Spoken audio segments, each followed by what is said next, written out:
चलिए इस क्वेश्चन को सिंपल टर्म्स में समझते हैं। हमें दो चीजों का डिफरेंस बताना है, एंडेंजर्ड स्पीशीज और एक्सटिंक्ट स्पीशीज।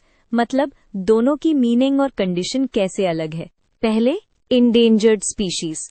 एंडेंजर्ड का मतलब होता है स्पीशीज अभी एग्जिस्ट करती है, लिविंग इंडिविजुअल्स प्रेजेंट है, लेकिन उनकी पॉपुलेशन इतनी कम हो गई है कि उनके खत्म हो जाने का रिस्क हाई है, यानी अभी बचा सकते हैं पर टाइम कम है।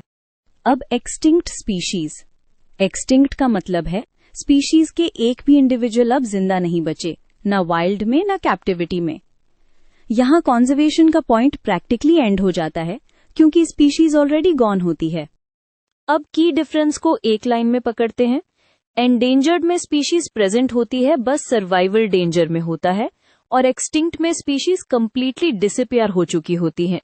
ये डिस्टिंक्शन याद रखो क्योंकि एग्जाम में मोस्टली इसी आइडिया पे मार्क्स मिलते हैं। एग्जाम्पल से और क्लियर हो जाएगा।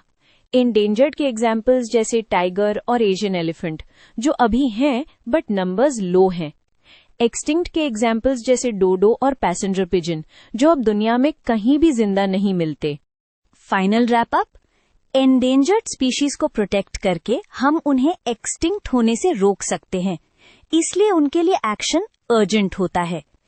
एक्सटिंक्ट स्पीशीज के केस में फोकस यूजुअली लेसन्स और इकोसिस्टम इम्पैक्ट को समझने पर होता है क्योंकि उन्हें वापस लाना पॉसिबल नहीं होता।